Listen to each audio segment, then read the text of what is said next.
5 powerful lieutenants are in the act of burying their ruthless master, convinced they've finally inherited his throne, when a woman they've never seen halts the coffin midair. It creates an instant legacy versus ambition tension. Just as these men think they've escaped the shadow of the man who believed power must be earned, they are confronted by his bloodline. Now, they must decide. Do they bow to the infants in the woman's arms, or do they become the very monsters their master warned them about? Thomas Cade did not believe in the concept of family. He believed only in the geometry of power. In the smoke-filled boardrooms and blood-stained back alleys of Chicago, he was known exclusively as Mr. Wednesday. The nickname was a dark joke among his subordinates. He was the midweek reckoning, the man who ensured that if you crossed him on Monday, you would never see the sunrise on Thursday. He moved through the world with a bone-chilling precision, draped in charcoal wool and smelling of expensive tobacco and old money. To the public, he was a titan of industry, but to those who lived in his shadow, he was a predator who had long ago traded his pulse for a ledger. His ruthlessness was legendary, a series of cautionary tales whispered by men who handled guns for a living. There was the time he dismantled an entire shipping union, not because of a strike, but because a foreman had failed to remove his hat in Thomas's presence. He didn't just fire the man. He blacklisted his entire lineage, ensuring the name was synonymous with ruin. For Thomas, power was a flame that had to be fed constantly. If you didn't stoke it with your own hands, he believed you didn't deserve its warmth. This philosophy extended to his very bloodline. Inheritance is the refuge of the lazy, he would often snarl, his voice a low, gravelly rasp that could silence a room faster than a gunshot. A crown that is given is heavy, a crown that is taken is yours. This was the iron law that governed his hollow mansion. The sprawling estate was a masterpiece of cold marble and silent corridors. There were no photographs on the mantels, no echoes of laughter in the halls, and certainly no heirs. Thomas viewed children as soft targets, a biological liability that provided an opening for an enemy's blade. He had made it terrifyingly clear to his 5 lieutenants. The Cade Empire was a fortress with only one occupant. He would rather the world burn to ash than see his hard-earned legacy handed to someone who hadn't bled for it. He lived his life like a man under siege, even in his own home. He trusted no one, loved nothing, and slept with a silver-plated revolver on his nightstand. His movements were calculated, his smiles were predatory, and his mercy was non-existent. He was a man who had reached the pinnacle of the world by stepping over the bodies of those who called him a friend. To Mr. Wednesday, life was a game of chess played with real lives, and he was the only player who refused to lose a single piece. He was the sun at the center of a dark solar system, and he expected everyone, from the governors he bribed to the maid who polished his silver, to gravitate around his iron will. He was invincible, or so he thought, because he had eliminated every weakness. He had forgotten that the smallest seed can split the heaviest stone, and that even the most ruthless man leaves a shadow behind him when he walks into the light. Olivia Foster was a ghost within the walls of the Cade mansion long before she became a fugitive. As the head housemaid, she was the silent witness to the mechanical cruelty of Mr. Wednesday's life. She moved through the cold, marble corridors like a shadow, polishing silver that never touched food and dusting books that were never read. To Thomas Cade, she was merely part of the architecture, until the night the architecture bled. It happened on a Tuesday, following a failed assassination attempt that had left Thomas's shoulder grazed and his temper white-hot. He had returned to the estate vibrating with a dark, kinetic energy, and for the first time in 3 years, his gaze actually landed on Olivia. In her quiet, steady hands, he saw a reprieve from the violence of his world.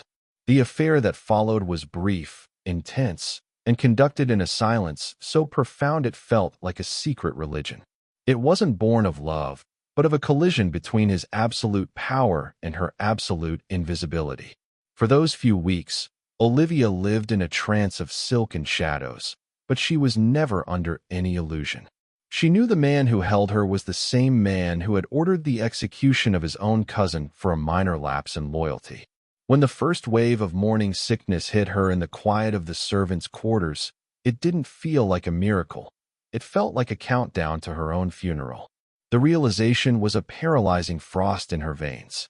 She remembered Thomas's voice, rasping and certain. Children are soft targets.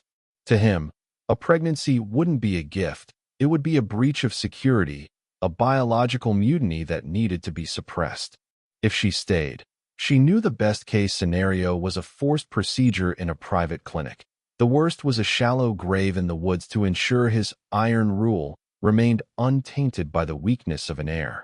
Fear, sharp and primal, replaced the love she had started to foster for the man. She knew she couldn't just leave. She had to vanish. One rainy midnight, while Thomas was in Sicily closing a deal with the commission, Olivia made her move. She didn't take the jewelry he had carelessly left on her nightstand or the designer clothes he had bought to dress her like a doll. She took only her meager savings, a single suitcase, and the 2 heartbeats growing inside her. She slipped out of the service entrance, her heart hammering against her ribs like a trapped bird. Every headlight that crested the hill felt like a searchlight. Every rustle of the wind felt like the click of a lieutenant's safety being disengaged. She took a series of Greyhound buses, changing routes 3 times until she reached a nameless suburb where the streets were gray and the people were tired. There, in a cramped apartment that smelled of pine sol and old tobacco, she became a ghost once more. She scrubbed floors and waited tables under a false name, her belly swelling with the secret that could topple an empire. For 9 months, she lived in a state of hypervigilance, whispering to her growing stomach that their father was a king, but their mother was the one who would keep them alive. She was a woman waiting for the world to end, never realizing that the end would come with a phone call and a headline: Thomas Cade is dead.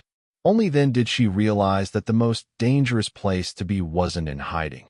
It was at the side of his grave. The silence of the cemetery was shattered not by a scream, but by the collective, sharp intake of breath from 5 men who had forgotten how to be surprised. As the mist swirled around Olivia's feet, the lead lieutenant, a man named Silas with eyes like flint, finally let go of the burial rope. The mahogany coffin settled into the dirt with a dull, final thud that sounded like the closing of a door. He stepped forward, his hand reflexively drifting toward the holster hidden beneath his bespoke blazer. But Olivia didn't flinch. She adjusted her grip on the twin bundles, her gaze as immovable as the granite headstones surrounding them. "The car," Silas barked, the word vibrating with a mixture of fury and confusion. Now, the journey to the Cade estate was a blur of tinted glass and suffocating tension. Olivia sat in the back of a black SUV, flanked by 2 armed men who stared at the infants as if they were unexploded bombs. Christopher stirred against her chest, a tiny, instinctive whimper breaking the silence of the cabin, while Lucas remained eerily still, his small fist curled against the black lace of her dress. When the iron gates of the mansion groaned open, Olivia felt a cold shiver of recognition. She had left this place as a servant through the back door. She was returning through the front as a threat. They didn't take her to the drawing room or the library. They marched her straight into the war room, a windowless bunker beneath the north wing where the air was recycled and the walls were lined with monitors displaying every corner of the city. This was the dark heart of Thomas's empire, a place where maps were marked with blood and lives were traded like currency. The 5 lieutenants surrounded the central mahogany table, their black hats removed, revealing faces hardened by years of service to a man who had no mercy. Silas leaned over the table, his knuckles white. "You were the maid," he spat, the realization finally curdling into contempt. "The one who vanished in the middle of the night. We thought you'd stolen the silver. We didn't think you'd stolen the future." "I stole nothing," Olivia replied, her voice low but carrying a resonance that cut through the low hum of the servers. She stood at the head of the table, the very spot where Thomas used to stand to deliver his death sentences. "I preserved what he would have destroyed. He believed power should be earned, Silas. Well, I have earned their survival every day for the last year. I have scrubbed floors and hidden in the dark so they could breathe. The men exchanged looks of predatory calculation. To them, the babies weren't children. They were leverage, obstacles, or opportunities. The air in the room grew heavy with the scent of ozone and stale coffee. Olivia knew that in this den of lions, her only protection was the very thing Thomas had feared, the bloodline. She looked down at her sons, then back at the men who wanted their inheritance. The transition was beginning. She was no longer the girl who polished the silver. She was the woman who knew where all the knives were hidden. The air in the war room was thick with a toxic blend of skepticism and ambition. Silas, the eldest of the lieutenants, paced the length of the mahogany table, his footsteps echoing like a ticking clock. He stopped abruptly, leaning his weight onto his hands, his eyes boring into Olivia's. The other 4 men shifted in the shadows, their silence more demanding than a shout. They were men of logic and brutality. They didn't believe in miracles, especially not miracles that stood between them and a billion-dollar throne. You expect us to hand over the keys to the city because of a resemblance and a story? Silas asked, his voice dripping with a dangerous, quiet mockery. Thomas Cade was a man of iron. He didn't leave loose ends, and he certainly didn't leave heirs. For all we know, you plucked these infants from a war to save your own skin. Olivia didn't blink. She felt the weight of the twins in her arms, a weight that was her anchor and her burden. He was a man of iron. Yes, she replied, her voice steady enough to draw their grudging respect. But even iron has a melting point.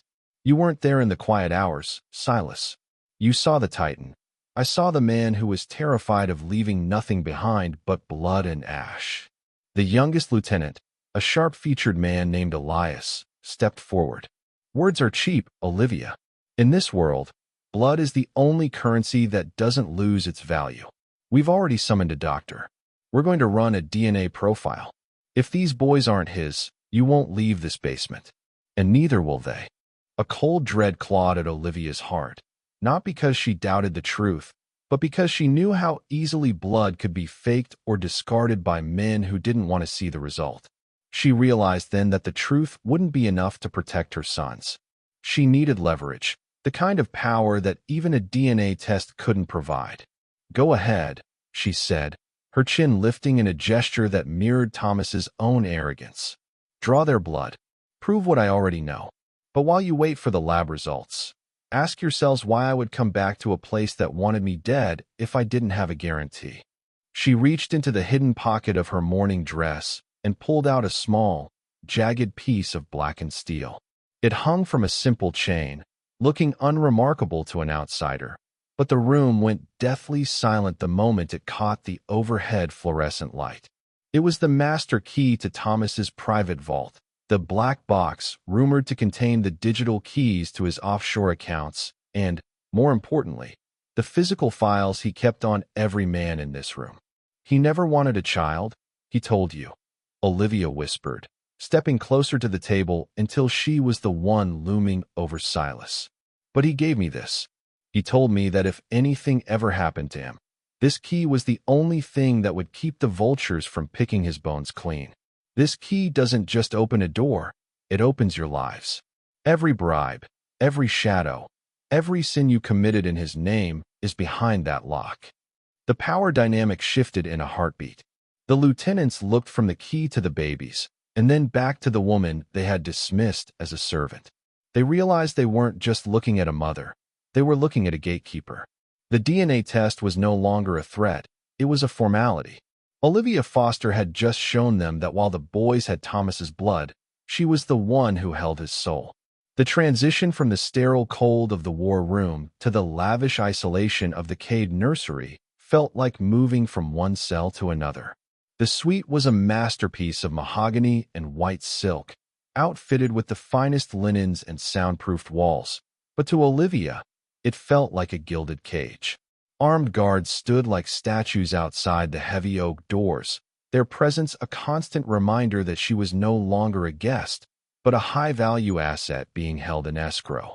Silas had promised protection until the blood results were finalized, but as Olivia watched the moonlight filter through the bulletproof glass of the tall windows, she realized that in the world of Mr. Wednesday, Protection was just another word for ownership. She spent the night in a state of hypervigilance, her ears tuned to the low hum of the mansion's security system and the soft, rhythmic breathing of Christopher and Lucas. The twins slept in a pair of antique cribs that had been pulled from storage, remnants of a legacy Thomas had spent his life trying to deny.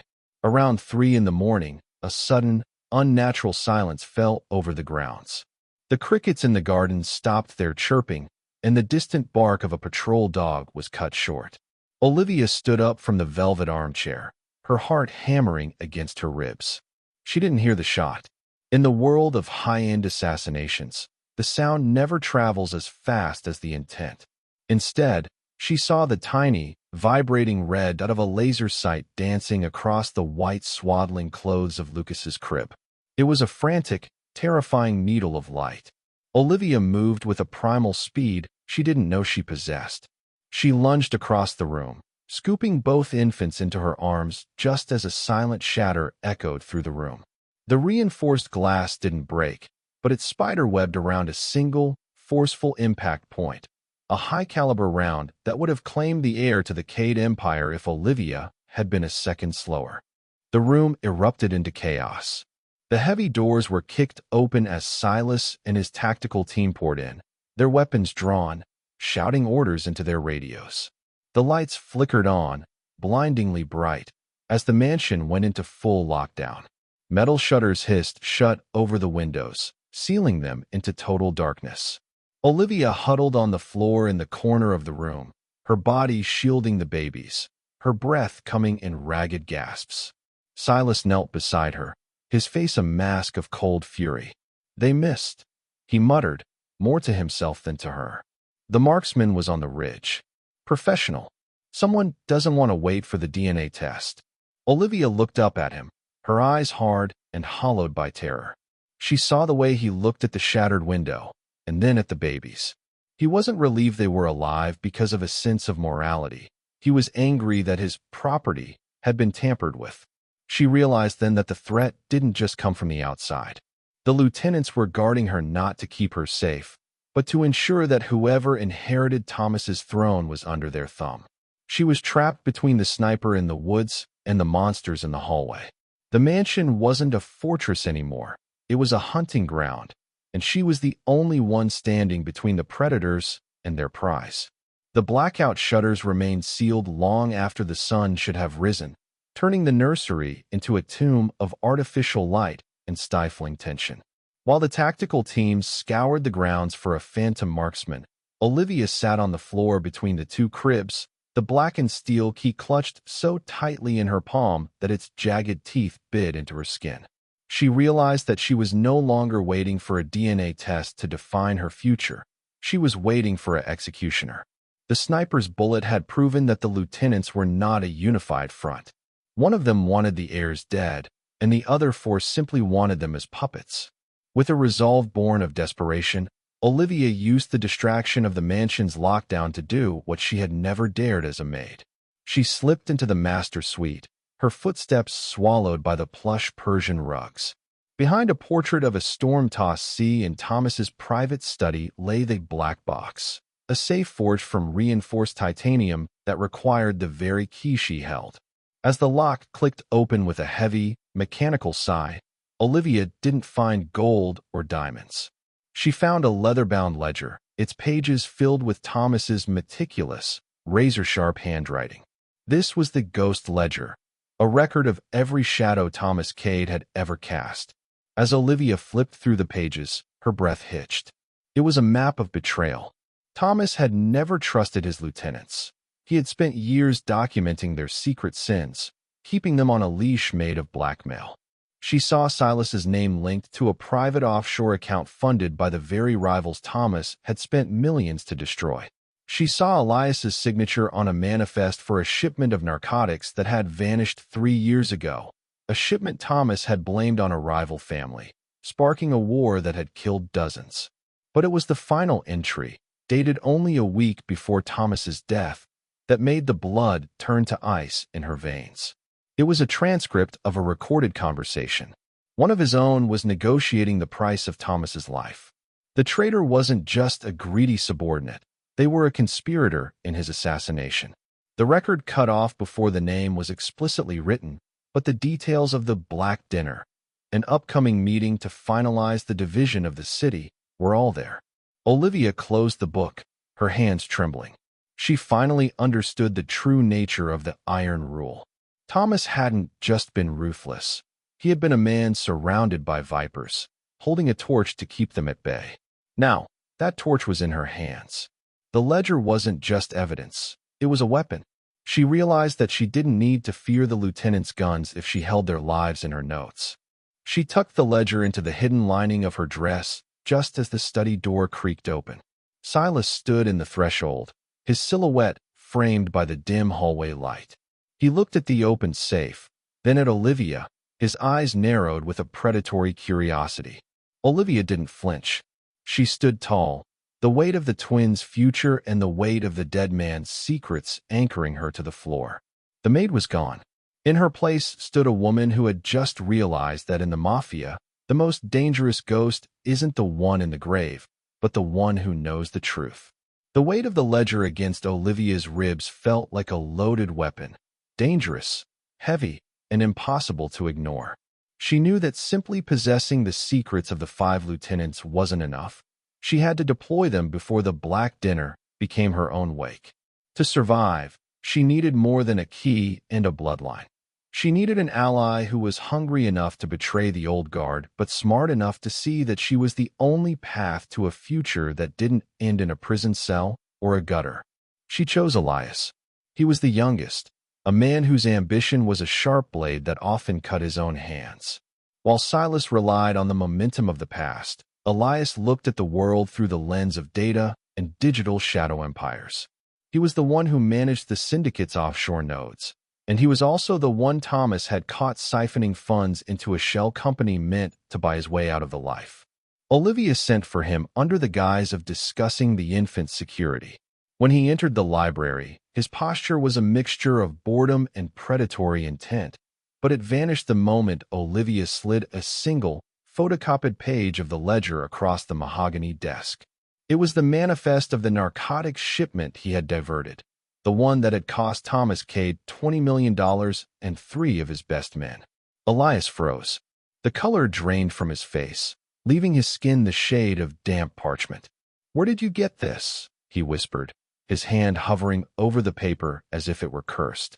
"It wasn't in a safe, Elias," Olivia lied, her voice as cool as the marble statues lining the room. "It was in a letter Thomas left for me. He knew you were stealing. He was waiting for the right moment to erase you. He called you his most expensive mistake." The lie hit home. Elias knew Thomas's penchant for playing the long game. He looked at Olivia, and for the first time, he didn't see a maid or a mother. He saw a mirror of the man who had terrified them all. "What do you want?" Elias asked, his voice shaking. "The DNA results come back tomorrow," Olivia said, leaning forward until she could see the frantic pulse in his neck. "Silas intends to use the results to declare himself regent. He's already made a deal with the North Side families to divide the docks. You aren't in that deal, Elias. In Silas's world, you're a loose end." She let the silence hang in the air, thick and heavy. "I'm offering you a different deal. Support the heirs. Stand by me at the Black Dinner and verify their legitimacy before the council. In exchange, I'll give you the original ledger pages. Your debt to Thomas Cade will die with him, and you'll be the second most powerful man in a new empire." Elias looked at the page, then at the closed doors where Silas's guard stood. He was a gambler, and he knew when the house had changed hands. He reached out and slowly took the paper, folding it into his pocket. "Silas won't go quietly," he warned. "He won't have to," Olivia replied, her eyes flashing with a cold, newfound ruthlessness. "By the time he realizes the game has changed, the board will already be cleared." She watched him leave, knowing she had just planted the first crack in the lieutenant's foundation. She had broken the 5. Now, she just had to survive the shattering. The sanctuary of the nursery had become a place of jagged nerves and hushed shadows. Following her secret pact with Elias, Olivia felt the walls of the Cade mansion pressing in, heavy with the weight of centuries of blood and betrayal. She spent her hours watching the monitors, her eyes tracing the movements of the guards, looking for the one whose posture held a secret or whose hand lingered too long on their weapon. She knew the piece was a lie, a thin veil draped over a pit of vipers. The betrayal came from an unexpected corner. It wasn't a sniper or a lieutenant, but a nurse, a woman hired to help with the twins, someone Olivia had begun to trust. It was during the quiet hour before dawn when the mansion was at its most vulnerable. Olivia, resting fitfully in the armchair, was jolted awake by a sound that didn't belong. The soft, metallic clink of a syringe being uncapped near Lucas's crib. She lunged before she was even fully conscious. Her hands, once used to polishing silver and folding linens, acted with a primal, terrifying speed. She caught the woman's wrist midair, inches from the infant's soft skin. The nurse's face, usually a mask of professional calm, twisted into a snarl of desperation. In her hand was a vial of clear liquid, something that would ensure the heir died in his sleep, leaving no trace but a tragedy. "Who sent you?" Olivia hissed, her voice a low vibration of pure, maternal rage. The woman didn't answer. She fought back with the strength of someone who knew her life was forfeit either way. In the struggle, the nursery's heavy glass lamp was knocked from the table, shattering against the floor. Olivia pinned the woman against the mahogany dresser, the jagged edge of a broken porcelain base pressing against the nurse's throat. This was the moment the iron rule of Thomas Cade truly took root in Olivia's soul. She realized that in this house, mercy was a death sentence for her children. "Tell me," Olivia whispered, the shard drawing a thin, crimson line across the woman's skin. "Tell me, or you will find out exactly why Thomas Cade chose me." The nurse broke. "Silas," she gasped, her eyes wide with the realization that the maid was gone. "He said the DNA results wouldn't matter if there was no baby to test. He promised me a way out." Olivia didn't call the guards. She knew the guards belonged to Silas. Instead, she did what she had seen Thomas do a dozen times in her memories. She didn't kill the woman. That would be too messy, too easy for Silas to cover up. Instead, she forced the nurse to record a confession on her phone, documenting every word of the lieutenant's order. When it was done, she didn't show mercy, she showed justice. She dragged the woman to the service elevator, the very one she had used to escape a year ago, and handed her over to Elias, who was waiting in the shadows of the basement. "Make her disappear," Olivia commanded, her voice devoid of emotion. "Not into a grave, into a cell. We need her for the dinner." As she walked back to the nursery, she looked at her hands. They were steady. She had committed her first act of Mafia justice, and she felt no guilt, only a cold, shimmering clarity. She looked at Lucas, who was sleeping peacefully, unaware of the shadow that had just passed over him. Olivia realized she was no longer just protecting the legacy, she was becoming it. She was learning that to save her sons, she had to be more ruthless than the men who wanted them dead. The mercy of a mother was a myth. There was only the iron will of a queen. The grand dining hall of the Cade estate had always been a room designed for intimidation, not hospitality. Tonight, the air was thick with the scent of roasted meat and expensive red wine, a fragrance that failed to mask the cold metallic tang of hidden weapons and high-stakes tension. The 5 lieutenants sat around the massive oak table, their faces illuminated by the flickering light of a crystal chandelier that looked like a cluster of falling daggers. At the head of the table sat Olivia. She was no longer wearing the veil of a mourner. She wore a dress of midnight silk and the steady, terrifying gaze of a sovereign. Beside her, in 2 high-backed carved chairs, sat the twins, silent, swaddled reminders of the bloodline that refused to be buried. Silas broke the silence first, his voice a low, predatory rumble. "The DNA results are on the table, Olivia. They are his. We've acknowledged the heirs. Now let's stop the theater. You've had your moment at the grave, but a woman and 2 infants cannot run a syndicate. It's time to discuss the regency." Olivia didn't reach for her wine. Instead, she let her hands rest flat on the table, the blackened steel key glinting on a chain around her neck. "You speak of regency, Silas. as if this were a business merger. You speak as if the man who built this table died of natural causes. She looked slowly around the room, her eyes locking onto each man in turn. But we all know that Mr. Wednesday didn't just stop breathing. He was executed. And the person who pulled the strings is sitting at this table, eating his bread. The temperature in the room seemed to drop 10 degrees. Elias gripped his glass so tightly it threatened to shatter, while the other lieutenants went rigid, their hands shifting instinctively toward their waistbands. Silas narrowed his eyes. Be careful, girl. Accusations without proof are just invitations for a funeral. I don't deal in accusations, Olivia replied, her voice dropping to a whisper that carried more weight than a shout. I deal in the ghost ledger. She reached into her dress and produced a single, handwritten page, the transcript she had found in Thomas's safe. On the night Thomas was killed, a call was placed from a burner phone inside this mansion to a hit squad in the city. The coordinates were shared. The security detail was pulled back, and the price for his life was half of the docks and a seat on the commission. She stood up, her silhouette casting a long, dark shadow over the lieutenants. The nurse you sent to kill my son, Silas, she didn't just confess to the poison. She confessed to the man who hired her. The same man who promised her a life in Spain once the Cade bloodline was erased. She pulled out her phone and hit play. The nurse's voice, trembling and broken, filled the vaulted room, clearly naming Silas as the architect of both the assassination and the attempt on the infants. The betrayal was so absolute, so documented, that even Silas's loyalists moved their chairs away from him. You killed your father in all but blood, Olivia said, her voice like iron. You broke the one rule he had. You didn't earn your power. You tried to steal it. Silas roared, lunging for his weapon, but he was too slow. Elias, true to their pact, already had his suppressed pistol aimed at Silas's chest. The Judas feast had reached its climax. Olivia didn't look away. She watched the man who had tried to murder her children realize that he had been outplayed by the maid he had once ignored. The dinner wasn't a negotiation, it was a sentencing. And as Silas was dragged from the room, Olivia realized that the crown wasn't just on her head, it was in her blood. The Judas feast ended not with a gavel, but with the thunder of a breach.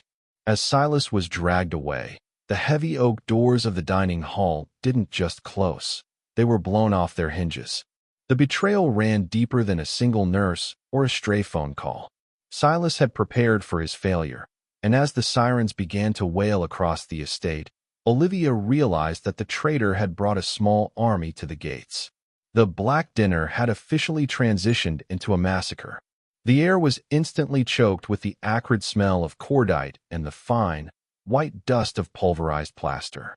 Olivia didn't wait for instructions.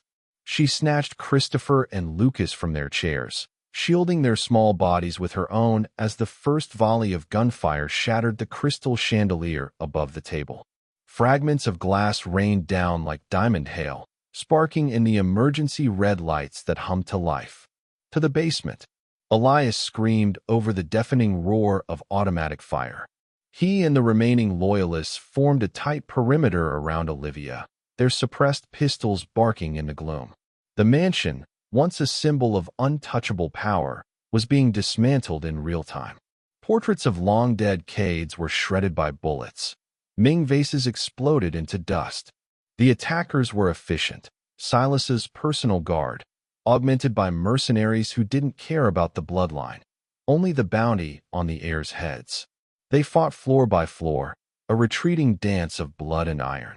Olivia felt the heat of a round passing so close to her ear that it whistled, a terrifying reminder that in this house, there were no innocent bystanders.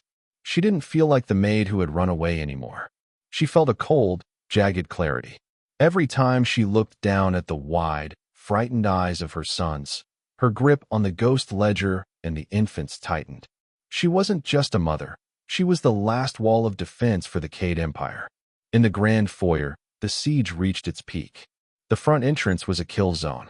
Olivia watched as one of the lieutenants who had sat at her table only moments ago was cut down, his blood staining the white marble floor where she used to mop. The irony wasn't lost on her. But she had no time for reflection. Elias shoved her toward the hidden service lift, the very one she had used to smuggle her secrets. "Go," Elias barked, slamming a fresh magazine into his weapon. "The bunker is the only place left. If they get through me, use the ledger. Burn them all down from the inside." As the lift doors hissed shut, the sounds of the battle became a muffled, rhythmic thumping. Olivia stood in the small, vibrating square of the elevator, the twins clutched to her chest. She could hear their small, frantic heartbeats against her own. The mansion was falling, the iron rule was being tested by fire, and the man who had built it all was gone. Olivia looked at the flickering floor numbers. She was descending into the dark, but for the first time in her life, she wasn't afraid of the shadows. She was the one who controlled them. The siege had begun as an attempt to end the Cade legacy, but as the elevator reached the bottom, Olivia knew it was only forging a new kind of queen. The steel vault door of the underground bunker hissed shut, sealing the world of gunfire and screaming sirens behind 6 inches of reinforced titanium. Inside, the air was unnervingly still, smelling of filtered oxygen and the faint, metallic scent of the heavy machinery that powered the estate's life support. Olivia stood in the center of the room, her chest heaving, the twins finally silent in her arms, shocked into a state of wide-eyed stillness by the vibration of the descent. This room was designed to be a final sanctuary, a high-tech cradle at the very bottom of the Cade legacy. But as the lights flickered and a muffled explosion rocked the floor beneath her feet, Olivia realized that a bunker was just a grave if you didn't have the will to hold the door. She placed Christopher and Lucas into the emergency bassinet built into the wall, her hands trembling as she checked them for injuries. They were safe, for now, but the monitors on the wall told a different story. The infrared cameras showed heat signatures moving through the basement levels, men who had bypassed Elias's perimeter. They were coming for the bloodline. Olivia turned to the weapon rack Thomas had kept in the corner, her eyes falling over the cold steel of pistols and tactical knives. She had never fired a gun in her life. To her, these were the tools of the man who had terrified her, the objects that had filled her nights with dread. But then, the sound of a thermal charge began to hiss against the outer seal of the vault. A tiny, glowing line of orange fire began to trace a circle in the center of the door. The sight of it ignited something primal in Olivia's soul, a fusion of Thomas's cold ruthlessness and her own desperate maternal love. She didn't reach for the pistol. She knew her aim would fail. Instead, she grabbed a heavy, serrated combat knife and a pressurized canisters of industrial incapacitant gas. The door didn't fall, it was kicked inward. As the first mercenary stepped through the smoke, his goggles scanning the dark for targets, Olivia didn't scream. She struck from the side, a shadow born of the very mansion she had cleaned for years. She released the gas, blinding the man's sensors, and drove the blade with a strength she didn't know she possessed. It wasn't about technique. It was about the fact that Lucas was 5 feet behind her. She fought with a jagged, rhythmic ferocity, using the close quarters of the bunker to her advantage. She was a whirlwind of black silk and sharpened steel. When the second man lunged, she used his own momentum against him, slamming him into the edge of the mahogany desk. Blood, hot and real, splattered across her face, mixing with her tears. She found Elias waiting for her in the wreckage of the grand dining hall. He was wounded, a makeshift bandage wrapped around his arm, his face streaked with soot. He stood amidst the overturned chairs and shattered crystal, looking at Olivia with a mixture of exhaustion and a new, profound fear. Around him, the surviving guards and the 3 remaining lieutenants stood in a semicircle. They were the wolves who had been waiting to tear each other apart. But as Olivia stepped into the center of the room, they did something they had never done for anyone but Thomas Cade. They lowered their eyes. "Silas is gone," Elias said, his voice a rasping whisper. "The commission has been notified. They saw the footage from the bunker. They know who held the line." Olivia didn't answer immediately. She walked to the head of the table, to the chair that had sat empty since Mr. Wednesday's death. She didn't sit in it. Instead, she placed the ghost ledger on the scorched wood and laid the blackened steel key on top of it. The symbol of the old regime was now the foundation of the new. Thomas believed that power must be earned, she said, her voice echoing through the hollowed-out room with a cold, shimmering clarity. He thought it could only be taken with a gun or a blade. He was wrong. Power is the ability to protect what others would destroy. My sons didn't earn this throne yet, but I did. I bled for it, and I defended it when you were all ready to carve it into pieces. She looked at the men, her gaze moving from one to the other until the last of their defiance withered. There will be no more Mr. Wednesday. The midweek reckoning is over. From now on, the Cade name belongs to them, but the rule belongs to me. If any of you think you can take it, remember the men I left in the bunker.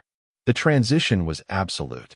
In the smoldering ruins of the old world, a new order had been forged, not by a titan of industry, but by a mother who had learned to weaponize her love. Olivia Foster was gone.